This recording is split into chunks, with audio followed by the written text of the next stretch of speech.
Swadika. Hello, I'm Akanksha Saiful. And I'm Preeti Suchon Samran. And we're interns at the Police General Hospital in Bangkok, Thailand. Today we'll be talking about diabetes in pregnancy, also known as Gestational Diabetes Mellitus, GDM for short.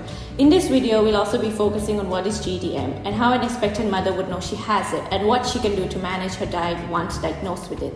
We'll also be briefly touching on how a diagnosis is made and what tests can be done to help a doctor with the diagnosis.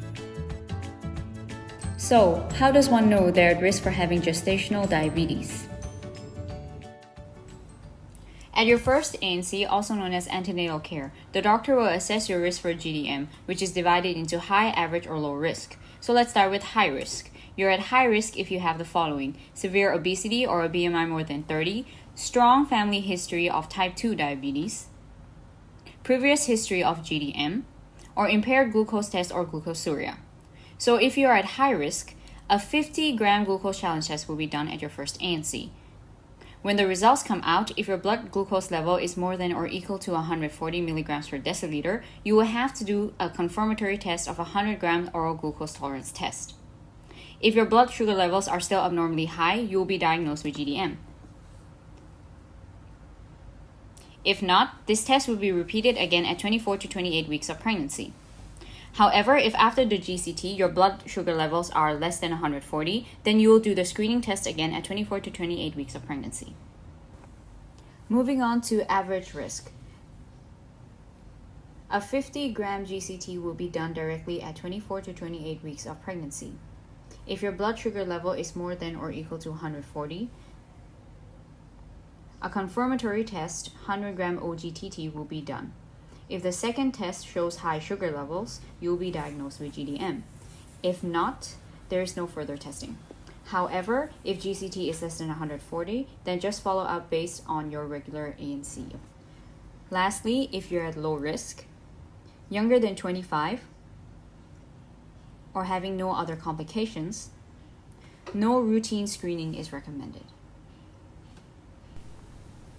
Why is it important to be aware and control GDM? Just like being diagnosed with any other disease, diabetes can have a lot of side effects. If not controlled, it affects both the mother and child. The adverse effects of the mother could be type 2 diabetes mellitus, obesity, increased risk of infections and other pregnancy complications such as preeclampsia or hypertension. And the fetal effects could be big baby, difficulty in delivery, and low blood sugar levels in babies. So what changes can be made to your lifestyle? And this is where our main focus is going to be. First of all, maintaining a healthy lifestyle includes having a balanced diet, not overeating, and understanding how our food choices affect our bodies. The most important thing is food. Having 3 main meals and 2 to 3 snacks is recommended to avoid excessive food intake at the same time. Make sure to have balanced portions of carbs, proteins, and healthy fats in each meal.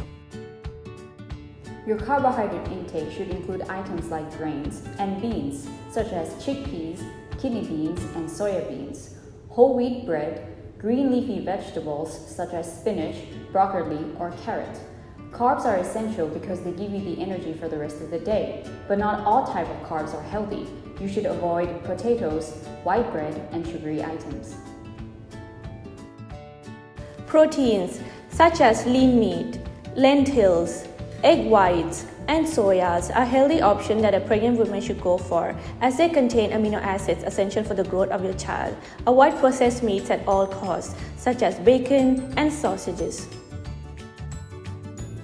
Next, fats. A lot of people misunderstand that all kinds of fats are bad for the body. However, avocados, nuts, and fatty fish like salmon have an excellent source of healthy fats essential for the body.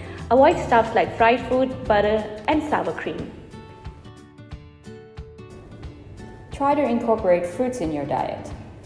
Guava, green apple, strawberries, and peaches are recommended. Avoid fruits high in sugar, such as durian, watermelon, lychee, or mango. If possible, try eating from home rather than eating out. If you're cooking for yourself, try boiling or grilling instead of frying and sautéing. If you do need to use oil, opt for olive oil instead of your regular oil. So the total recommended calorie intake in your first trimester should be 1,800 kilocalories per day, 2,200 in your second trimester, and 2,400 in your third trimester. Depending on your pre-pregnancy BMI, a total weight gain is recommended. If you're underweight, you should gain no more than 18 kilograms. If you're of normal weight, the maximum weight gain advised is 16 kilograms. If you're overweight, try not to exceed 11.5 kilograms. And if you are obese, which means you're at high risk, 9 kilograms is the limit. Another significant change a pregnant woman can make in her lifestyle is exercise. Regular physical activity, both aerobic and strength conditioning, is necessary. 30 minutes of regular daily exercise or a minimum of 150 minutes of activity per week is recommended. If you don't like exercising, stay physically active by doing chores around the house. Heavy exercise is not recommended even if a woman is overweight or obese, as it may do more harm. Hydrate. Remember to stay hydrated at all times. Drink at least 2 liters of water a day. If you are able to, regular at-home blood sugar level checks are recommended. Try to keep blood sugar levels less than 95 pre-meal and less than 120 2 hours after having a meal. Studies suggest that the risk of GDM can be reduced by approximately 40% by following a physically active lifestyle and a diet rich in fruits, vegetables, and whole grain cereal. Normally, once diagnosed with gestational diabetes, the doctor will first give you some time, around 2 weeks or until the next scheduled ANC, to see if you can manage to keep your blood sugar in range by controlling your diet. After a certain amount of time, you'll have a follow-up appointment to check your fasting blood glucose and 2-hour postprandial blood sugar level to see whether you're able to control your blood sugar through diet and exercise, or if you would need medication like insulin to maintain the sugar levels in your body.